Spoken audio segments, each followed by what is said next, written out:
রহমানির রহিম নাহমাদুহু নুসাল্লি আলা রাসূলিল কারীম। উপস্থিত আজকে আমার এই স্বাস্থ্য ভাই জানাজায় মুসল্লিবৃন্দ, আসসালামু আলাইকুম। ওয়ালাইকুম আসসালাম। হুজুর বলে দিয়েছেন আমার স্বাস্থ্য ভাই একজন খুব নিরীহ মানুষই ছিল, আসলে ঠিকই সে নামাজও পড়তো। তারপরে আর এই রমজান মাসের মৃত্যুটা আর আল্লাহ পাক কিন্তু মানুষকে সৃষ্টি করেছে। আমরা এই যে আমরা জানাজা দাঁড়াইছি কেন এখান থেকে এই মায়ের যে কালকে আমাদের জানাজা এরকম হতে পারে, সেই হিসেবে আমরা শিক্ষা নেব আজকের থেকে। এই যে আমরা এই যে যারা আমার এখানে এসেছি যে আমরা এই পাঁচ ওয়াক্ত নামাজ আল্লাহ বলতে নামাজের হিসাব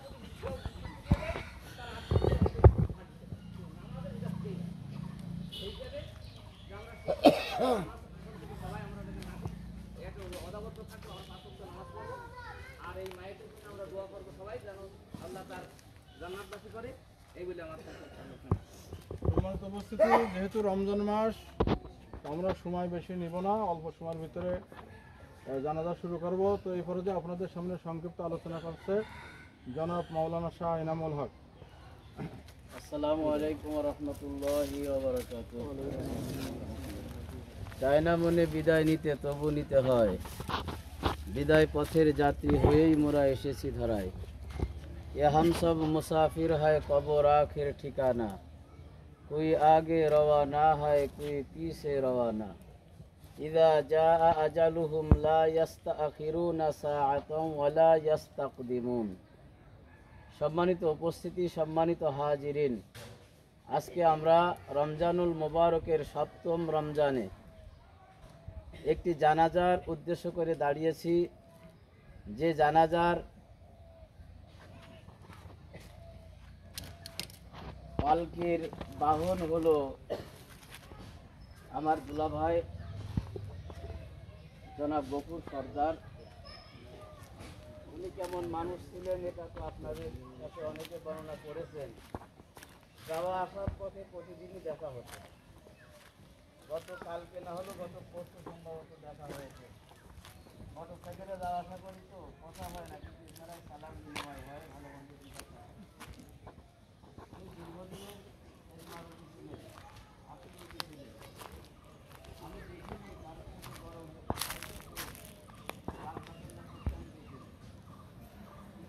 ভালো মানুষ ছিলেন। সন্তান আছে, সবাই তার জন্য দোয়া করতেন।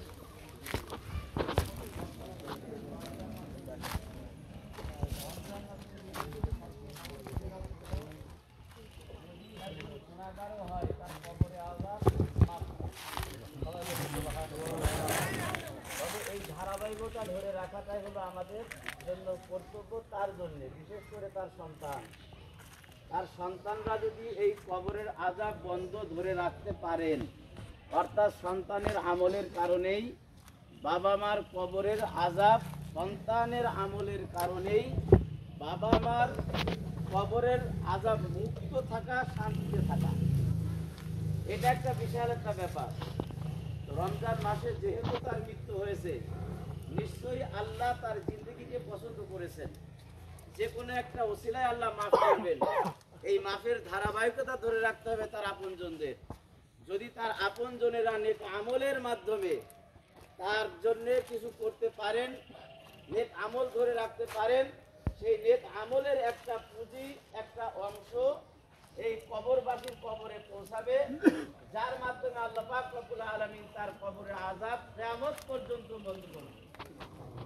সম্মানিত উপস্থিতি, সম্মানিত হাজির, এই জন্য তার আপনজনদের কাছে, বিশেষ করে সন্তানদের কাছে আমার বড় আবেদন, তারা যেন নেক আমল বাড়িয়ে দেন, নেক আমলের সাথে চলেন। সাথে সাথে নামাজ তো এটা কমন, সবাই বলে নামাজের কথা। সাথে সাথে আল্লাহ পাক রব্বুল আলামিন আমাদেরকে যে দায়িত্বটা দিয়েছেন তার জমিনে তার খেলাফত প্রতিষ্ঠা করা।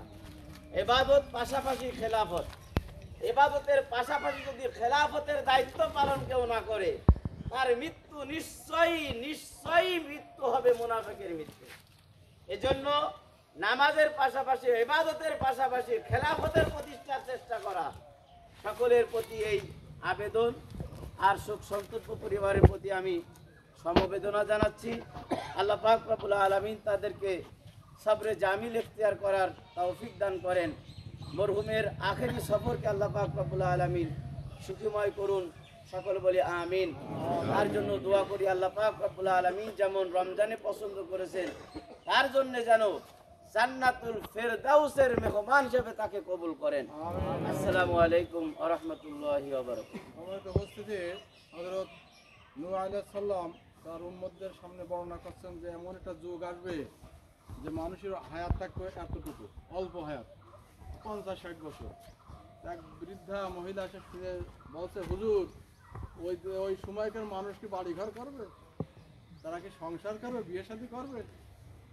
মানে ওই সময় তো মানুষের হায়াত ছিল কত 1000 বছর, তাই না? দীর্ঘদিন মানুষ জীবিত থাকতেন দুনিয়াতে। তো বৃদ্ধা শুনে বলছে, হুজুর তাহলে ওই যুগের মানুষ কি বাড়ি ঘর করবে? কারণ অল্প সময় যদি মানুষ পাঠা যায় সেখানে ঘর বাড়ি করে, একবেলা কাজ করতে বাড়ি চলবে, ওইখানে ঘর বাড়ি দরকার আছে। তো নূহ আলাইহিস সালাম বলছেন, হ্যাঁ ওই সময়কার মানুষ বড় বড় বিল্ডিং করবে, একের অধিকও বিবাহ করবে। তো আসলে আমরা কিন্তু সময় আমাদের খুব হাতে কম, এই অল্প সময়ের ভিতরে আমাদের কাজ কিন্তু অনেক বেশি, কিন্তু যেটা আমাদের বেশি দরকার তার থেকে আমরা অন্য কাজে বেশি আগে যাচ্ছি। এই জন্য আসলে এই সমস্ত ঘটনা থেকে আমাদের শিক্ষা গ্রহণ করতে হবে যে আমাদের হাতে সময় কম, দুনিয়ার সময় কম, কিন্তু আখেরাতে আমাদের দীর্ঘ যে সময়, এই সময়ের জন্য কিছু আমল আমাদের পুঁজি সঞ্চয় করে যেতে হবে। সম্মানিত হাজির, এই পর্যায়ে আজকে মরহুমের সুযোগ্য বড় সন্তান